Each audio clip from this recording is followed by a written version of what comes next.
continue now at the top of Daf Mem Zayin Amud Aleph and Meseches Yoma. This is Yoma Daf 47a. This is the beginning of the 5th parak of Meseches Yoma. The Mishnah says, "Hotziu lo es hakafe es hamachta." They brought out to the Kohen Gadol the spoon and the pan. Rashi over here says, "Hotziu lo milishkas hakelim." They brought it out from the chamber that held the kelim. Chafan mole chafnav. He took the fistfuls. V'nasan lesoch hakaf, and he put it into the spoon. Hagadol lefi gadlo, v'hakatan lefi katano. The person who had larger hands according to his size, the person who had smaller hands according to his size, and this was its measurement. Rashi says, Mefarish b'Gemara, this line is going to be explained in the Gemara. He takes the pan in his right hand, and he takes the spoon in his left hand. And the Gemara says, we already talked about the fact that the Kohen Gadol takes the pan. It said earlier, it says he takes the pan and he goes to the top of the Mizbeach. So what are they bringing out the pan for now if he already has it? It said over there he scoops up the coals and he goes down. And the Gemara says there are two different pans. Hasam over there, machta de gecholim. We're talking about the pan that he's using to scoop up the coals. V'hacha machta de ketoris. Here we're talking about the pan that holds the incense. The Tanya, as we learned in a Brisa, Hotziu lo kaf reikon milishkas hakelim. They took out a spoon, and the spoon was empty; it had nothing in it from the lishkas hakelim. Umachta gedusha shel ketores. They also took out a pan that was full; it was heaped up with ketores. Milishkas beis avtinas. That was taken out from the chamber of beis avtinas. And Rashi over here says, Machta de ketores, the pan of the ketores lachfon mitocha. He's going to take out the fistfuls from that pan. That's what he's going to take the ketores out from. And the Gemara continues quoting the Mishnah, the two dots, Chafan mole chafnav v'nosen l'soch hakaf. So he would take the two handfuls of the ketores and he puts it into the spoon. Hagadol lefi gadlo. If he has large hands, it's going to be according to that size. V'hakatan lefi katno. Smaller hands, the spoon will be according to that size. V'kachos amidas, and that was the proper measurement. So the Gemara now asks, Kaf b'yom ha'kippurim lamali. What do you even need the spoon for at all? Mole chafnav v'hevi amar achmana. Pasuk says you bring in the handfuls. You should bring the ketores in. He should bring it in his hands. What do you need to put it in a spoon for? And so the Gemara says it's not practical otherwise. Mishum delo efsher. It's impossible to do it without a spoon. Tehechi navid. What should he do? Na'ayil v'hader na'ayil. One suggestion is do 2 times. Go in with the ketores, and a separate time go in with the coals. But that would go against the pasuk. Havo achas amar achmana. V'lo shtei havos. The pasuk says you do 1 bringing in, you don't do 2 bringing ins. Rashi over here says, Na'ayil machta, first you should bring in the pan, v'hader na'ayil ketores b'chafnav, then he'll bring in the handfuls of ketores. Havo achas amar achmana, it says you go in there once. B'gecholim uve ketores, you got to go in together with the coals and the ketores. V'lo shtei havos, you don't do 2 separate havos. So that's not going to work. So now what are you going to do? So the other option is nishkale leketoras bechofnav. Maybe take the ketores, put it in his hands. So you take the 2 handfuls. V'nachte lemachto Allah v'leil, and then put the pan on top of that. Let it rest on top of the incense, on top of your hands, and go in. But that's not going to work either.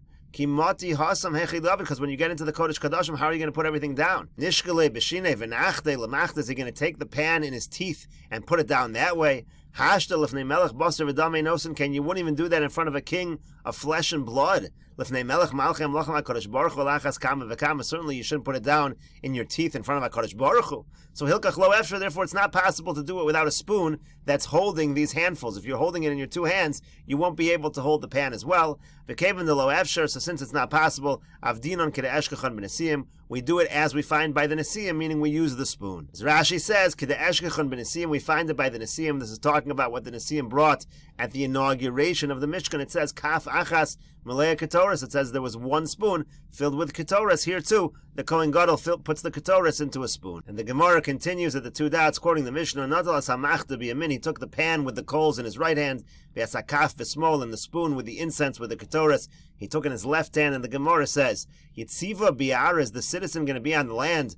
V'giyora b'shmei shmayin, you're putting the stranger in the heavens, meaning you're doing the opposite of what you would think to do. The incense, which is more important, should go in the right hand, and the coals, which are less important, should go in the left hand. So the Gemara answers, Zumaruba v'zumuetis. By the coals, they're heavier, there's more of them, therefore it makes more sense to put it in the stronger hand, in the right hand, and the incense, that's a little less, that doesn't weigh as much. And the Gemara says, "Va'afilu bizman sheshnei and shav," and even in a situation where they both weigh the same amount, to chemaisa de Rabbi Yishmael ben Kimchis, like the Maisa of Rabbi Yishmael ben Kimchis. Some people, this next phrase they take out, but zuchama v'zutzonenes. This one is hot, this one is cold. The idea would be if you have the girsa that the hotter one should go in the right hand. Rashi over here says, Afilu bizman sheshneim shavin kohen shechofnav gedolim. If a kohen has large handfuls, v'chofen shloshes kavin, he takes 3 kavin. Afilu achi, nevertheless, kaven de berov kohanim gedolim. Since the majority of the kohanim gecholim merubim mechofnav, the coals are more than the handfuls of ketores. No tel kaf small. You take the kaf of the incense in the left hand. You see from Rashi, he didn't seem to have this gears of hot and cold because that's irrelevant. Rashi saying you follow rov even in a situation where they happen to weigh the same amounts. Rov situations, it's not like that, and therefore again you're going to put the coals in the right hand and you're going to put the incense in the left hand. And the Gemara now says, the Gemara had quoted Rabbi Yishmael ben Kimchas seemed to have large hands. Amru olav al Rabbi Yishmael ben Kimchas. They said about Rabbi Yishmael ben Kimchas, shahaya chofen arbas kavin b'melo chofnav, that he would scoop up 4 kav in his hands. V'yomer, and he used to say as follows: Kol hanoshim zerdu, all women were zerdu. We'll see what that means. V'zered ima, and the zered of my mother, ola legag, it goes up to the roof. In other words, he was a very large person. He had a stature to him, and therefore he was praising his mother. The way that something that his mother did caused him to be such a large person. And the Gemara now gives 2 explanations. What does it mean, zerdu? Ika diamri ba'arsan. Some people say it's referring to arsan. Rashi over here says arsan means high zered ba'arsan ka'amar v'yafu l'chola. Arsan is referring to a kind of a wheat that's good for somebody who's sick. Ustam nashim ubaras cholos v'yochlo zared v'arsan shein mine meichel chitin. Women generally, when they're pregnant, they're considered sick, and if they eat this proper wheat, so then it makes them feel better. So in other words, according to this explanation, he was saying all women, they eat this in order to be better, in order to feel better when they're pregnant. My mother, she picked the best one. That's why she was healthier. That's why I came out to be so healthy. Uchid Rabba bar Yonasan, like Rabba bar Yonasan says, the Amar Rabba bar Yonasan Amar Rabbi Yechiel, because Rabba bar Yonasan says in the name of Rabbi Yechiel, Arsan Yafa L'chola, Arsan, this dish is good for somebody who is sick. V'iko di'amri b'shich v'zera. Some people say when he talks about zered, what he means is the semen that his mother had. She took the best selection, and that's what made him so healthy. The shich v'zera, uchid Rabbi Avo, like Rabbi Avo says, Rabbi Avo Rami Ksiv. Rabbi Avo has a following contradiction in Psukim. Vatizreini chayil lamelchama, uses this word vatizreini to make me strong for war. Uchsiv, and it also says ha'me'azreini chayil lamelchama. The one who makes me strong for war. And the difficulty over here is that David HaMelech seems to be using a slightly different expression. Vatazreini and Hame'azreini are slightly different in terms of being prepared for war. What's the difference? Amar David lifnei HaKadosh Baruch Hu. David says before HaKadosh Baruch Hu, Ribbono Shel Olam, master of the world, Zeirisni v'zirzasni. And Rashi over here explains, Vatazreini lashon zora es goren hasaorim. That refers to the fact that you're winnowing, you select the best from the barley from the worst. Mevaris hatipa, that refers to this exact idea over here. You're selecting the best of the shich vazera. And Rashi continues, v'zirzasni, that means hizartani min habir shabah. Now you formed me from this thing that you selected, from this shich vazera, you then formed me. That's the 2 languages. And the point over here is, same thing when it talks here about kol anoshim zerdu v'zeradima, it means again to say the shich vazera was what made me healthier. And the Gemara continues, Amru alav al Rabbi Yishmael ben Kimchas. They said about Rabbi Yishmael ben Kimchas, Pamacha siper dvorim im aravi echad b'shuk. One time he was speaking with a certain Arab in the marketplace, v'nitzat zinora mipiv al begadav, and then some spit went on to the begadim of Rabbi Yishmael ben Kimchas. Therefore he was considered tameh. He couldn't serve in the Beis Hamikdash. V'nichnas yeshevav achiv v'shimesh tachtav. So Yeshev of his brother entered and he served in his stead. V'roasa iman shnei kohanim gedolim biyom echad. And their mother was able to see 2 of her sons serve as kohen gadol in one day. The Gemara continues similarly. V'shuv amru olav al Rabbi Yishmael ben Kimchas. They had another story about Rabbi Yishmael ben Kimchas. Pamachas yotza v'siper im adon echad b'shuk. One time he went out. He was talking to a certain individual again b'shuk in the marketplace. V'nitzat zinora mipiv al begadav. Again, something from his mouth went on to his begadim. V'nichnas Yosef achiv v'shimesh tachtav. And Yosef, his brother, entered instead of him and served as kohen gadol. V'rasa iman shnei kohanim gedolim biyom echad. And once again, his mother saw 2 of her sons serving as kohen gadol in one day. And the Gemara continues, Tana Rabbanan, the rabbis taught, Shiva Bonim Hayu Lo L'Kimchas. Kimchas actually had 7 sons. V'kulon Shimshu B'kuna Gedola. All of them served as Kohanim Gedolim. Amru Lo Chachamim, the Chachamim said to her, Me'asis Shezachis L'kach. What'd you do that you merited this? Amru Lahem, she said to them, Miyamai Loro Koros Basi Kilei Sari. It says, from all my days, the walls of my house did not see my braided hair, meaning I was modest even inside my house to cover my hair. Amru La, they said to her, Harbe Asu Kain, many have done this. v'lo ho'ilu, and it didn't work. In other words, you must have some other merit, because that alone many have done it, and they did not get the merit which you have received. And the Gemara continues, Tanu Rabbon, and the rabbis taught b'kumtso. It says, talking about the karban mincha, he takes the kometz, he takes the fistful of the flour of the karban mincha. Shelo yasa mida lekometz. We learn from that you shouldn't make a measurement. Don't use a kli in order to take the kometz. You have to take it with your actual hand. So the Gemara says, they had the following question. Are you allowed to take a kli and make it as a measurement for the handfuls of the ketoris that you're taking? Do you have to take it with the hand? Kohen Gadol has to take it with his own hands? Or he can make a midah, he can have a kli that's the same measurement. The Gemara explains, over there when it talks about the karban mincha, it says bikumtso, so there it means it has to be with a hand. Here it doesn't say bechafnav with the handfuls.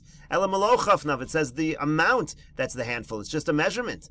Malo chafnav ketores samim daka. You take the ketores according to that amount. So therefore it would be different. O dilma yalef milo mikumtso, or maybe no. It says the word milo in both situations, and therefore we make a gzeira shava. You make a gzeira shava, it's the same halacha. You're not allowed to use a kli.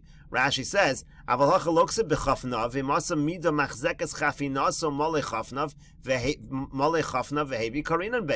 to the first approach, it doesn't say bichafnav, and therefore you can make an exact measurement. That's the amount, that's the shem shear, and it would be fine. Or you say, no, Yalef Milo, Dechsiv Krach Rina. There's another pasuk which says, V'kamatz misham Milo kumtso. There is a pasuk that says Milo kumtso. Malhalan bekumtso. Yekmotz, just like over there you use your hand. V'lo b'mida afkan b'chafnav. In other words, by kometz, there's one pasuk that says bikumtso, and there's another one that says Milo kumtso. So maybe you learn out from Milo and you say it's the same thing by the handfuls of the incense, and you're not allowed to use a kli. So that's the question. So the Gemara says, Tashma, come in here. This was from our Mishnah. The Mishnah said this was the measurement of the spoon. In other words, the spoon measured the same as his handfuls. So what does that line mean? My love, isn't that that if he wants to make a spoon the exact measurement, he's allowed to do it. In other words, he doesn't have to take the handfuls. He can have a kli that measures that amount, as Rashi says. My love, when it says in the Mishnah, here's what it means. If he wants to make a measurement for the handfuls, it's no problem. If you have a larger hand, you make a measurement larger. If it's smaller, you make it a little bit smaller. It seems like from the Mishnah, that's exactly what you could do. So the Gemara says, lo, not necessarily. Here's what the Mishnah really means. This is what he would do when he would take out the handfuls on the inside, as Rashi over here says. Meaning,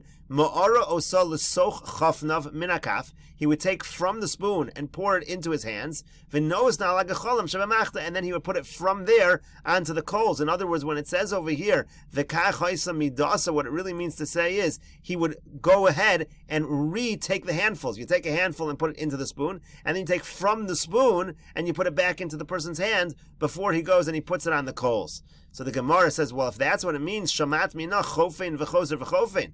According to that, it comes out that we should learn from this that you take it 2 times in the hand. In other words, that's a question later on in the Gemara. The Gemara is going to ask, do you do this twice? Do you put it into the spoon and then from the spoon back into the hand or not? And here it would seem to be you're saying that that's exactly what you do.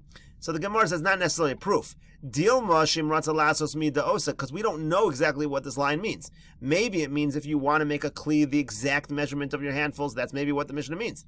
Inami, or maybe it means shelo yechser v'shelo yoser. You can't do less and you can't do more. It has to be an exact amount. In other words, there are various possibilities what this line means, so it doesn't prove chofein v'choser v'chofein. Rashi over here says, Dilma shimratza kalamar loha v'loha tifshat mina. You can't conclude anything. Whatever you try to conclude, I'll say maybe the line means the opposite. Inami, or can even have a third approach. Here's what the line means. It has to be exactly melochafnav. It can't be a little less. It can't be a little more. It's telling you about the measurement, but again, it's not a proof one way or the other. And the Gemara continues, Tanu Rabbanan, the rabbis taught, Melo Kumtso, again, you take the fistful by the carbon, Mincha Yachol Mevuratz. I might think that it should be overflowing. Talmud Lomer, it says, Bekumtso, it's got to be the fistful.